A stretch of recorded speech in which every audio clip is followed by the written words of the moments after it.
बिहारच्या राजकारणात सध्या मोठी उलथापालथ घडताना दिसत आहे. तब्बल 2 शतकांहून अधिक काळ बिहारच्या सत्तेच्या केंद्रस्थानी राहिलेले मुख्यमंत्री नितीश कुमार आता राज्यसभेच्या राजकारणात जाण्याच्या तयारीत आहे.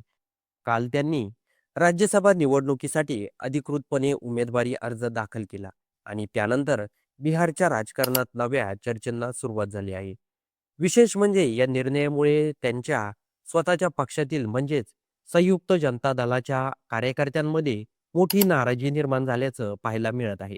नितीश कुमार यांनी गेल्या डिसेंबर महिन्यातच 10व्यांदा बिहारच्या मुख्यमंत्री पदाची शपथ घेतली होती. जवळपास 2 शतकं ते वेगवेगळ्या टप्प्यावर मुख्यमंत्री म्हणून राज्याचं नेतृत्व करत आले आहेत. त्यामुळे बिहारच्या राजकारणात त्यांचं व्यक्तिमत्व अत्यंत प्रभावी मानलं जातं.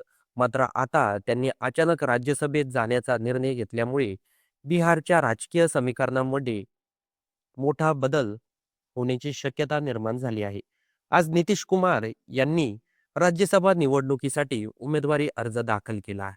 यावेळी एक महत्त्वाची गोष्ट म्हणजे केंद्रीय गृहमंत्री अमित शहा स्वतः दिल्लीहून पटण्याला पोहोचले होते. त्यांच्या उपस्थितीत नितीश कुमार यांनी राज्यसभेचा उमेदवारी अर्ज भरला. त्यामुळे या संपूर्ण घडामोडींना राजकीयदृष्ट्या मोठं महत्त्व प्राप्त झालं आहे.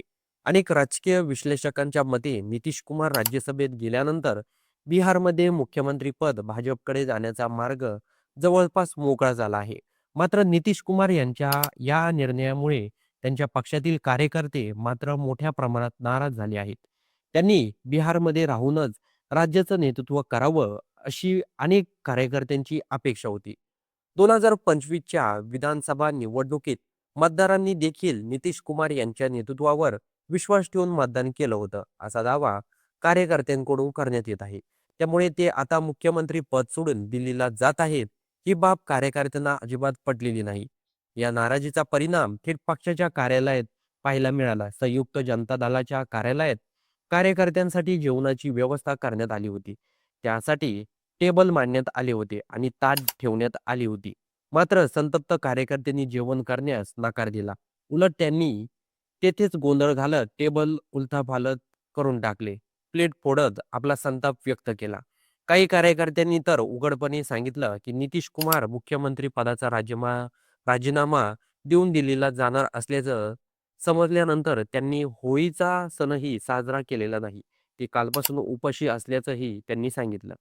कार्यालयात जेवणाची व्यवस्था केली असली तरी त्यांना त्यांचा राग आला आणि म्हणूनच त्यांनी तोडफोड केल्याचंही त्यांनी स्पष्ट केलं. याबरोबरच काही कार्यकर्त्यांनी या निर्णयामागे राजकीय कट असल्याचा आरोप देखील केला आहे. त्यांच्या मते 2025 ते 2030 या कालावधीसाठी मतदारांनी नितीश कुमार यांच्या नेतृत्वावर विश्वास ठेवून मतदान केलं होतं. मग अशा परिस्थितीत त्यांना मध्येच मुख्यमंत्री पदावरून का हटवलं जात आहे, असा सवाल त्यांनी उपस्थित केला आहे. काही कार्यकर्त्यांनी तर भाजपवर थेट आरोप केला आहे. त्यांच्या मते भाजपने राजकीय डाव खेळत हा बदल घडवून आणला आहे, की काही कार्यकर्त्यांनी निशांत कुमार यांना राजकारणात सक्रिय करण्याची मागणी आधीपासून केली होती. मात्र त्याचवेळी मुख्यमंत्री म्हणून नितीश कुमारच कायम राहावेत अशी त्यांची स्पष्ट भूमिका होती. मात्र आता भाजपने मध्येच गेम केला असून निर्णय आम्ही सहन करणार नाही असा इशाराही कार्यकर्त्यांनी दिला आहे. एकूणच पाहता नितीश कुमार यांच्या राज्यसभेत जाण्याच्या निर्णयामुळे बिहारच्या राजकारणात मोठी उलथापालथ होण्याची शक्यता निर्माण झाली आहे. पुढचा मुख्यमंत्री कोण होणार? भाजपचा चेहरा पुढे येणार का? आणि जेडीयूच्या कार्यकर्त्यांची नाराजी कशी शांत होणार? या सगळ्या प्रश्नांची उत्तरं येत्या काही दिवसात मिळण्याची शक्यता आहे. त्यामुळे बिहारच्या राजकारणाकडे सध्या संपूर्ण देशाचं लक्ष लागून आहे आणि बिहारचा पुढचा मुख्यमंत्री कोण होणार? भाजपचा होणार की नितीश कुमार यांच्या पक्षाचा होणार? याकडे सर्वांचंच लक्ष लागून आहे. तर मंडळी, या संपूर्ण धक्का तंत्राबद्दल आपलं काही मत असेल तर ते कमेंट बॉक्समध्ये नक्की नोंदवा.